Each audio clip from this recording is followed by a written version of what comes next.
Miss Dunno, would you please tell us about Stonewall Jackson Hughes and the Ebenezer Methodist Church?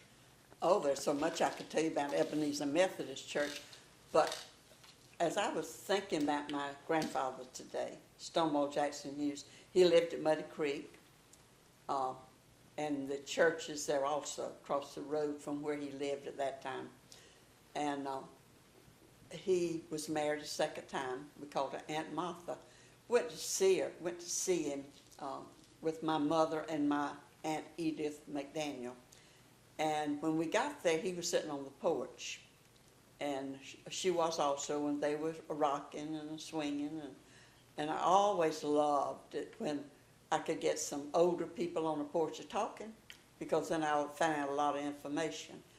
And even then, I was mentally recording it. I said, I'll use this one day.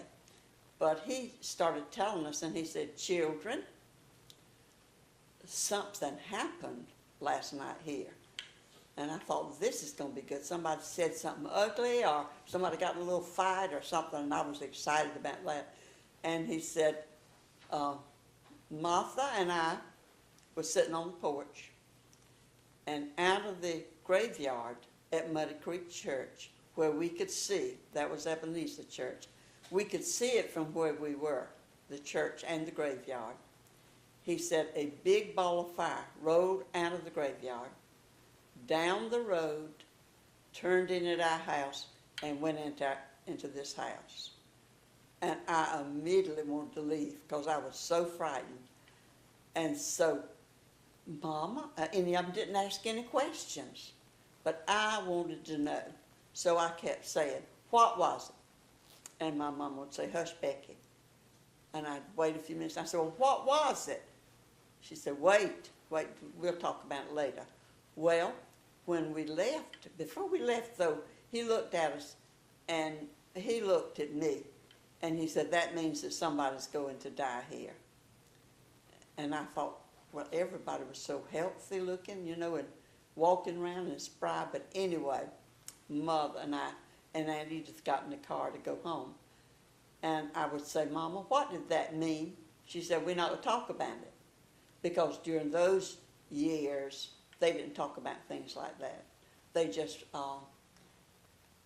kind of thought it was kind of sacred, so they wouldn't talk about it.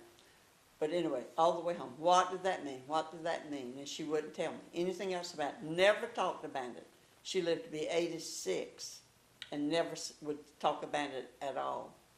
And it might be because she didn't understand it, just like everybody else doesn't. But in 3 days, my grandfather had a stroke, and the 4th day he died.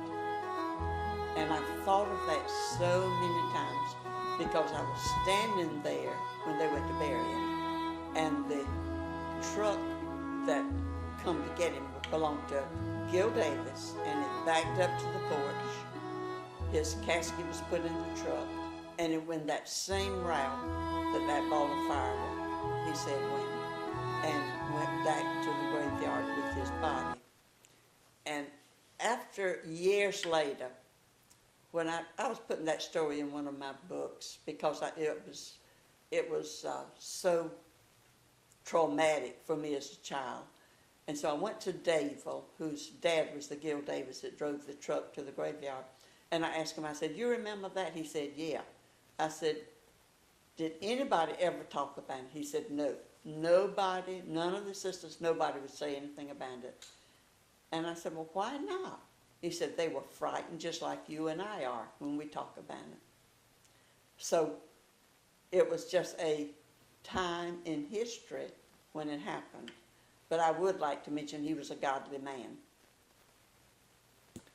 We'd like to thank Miss Rebecca Hughes for joining us here on a story journey through South Carolina's mysterious past. Thank you so much for having me. And I live in Hemingway and can be contacted there, Rebecca Hughes Donahoe.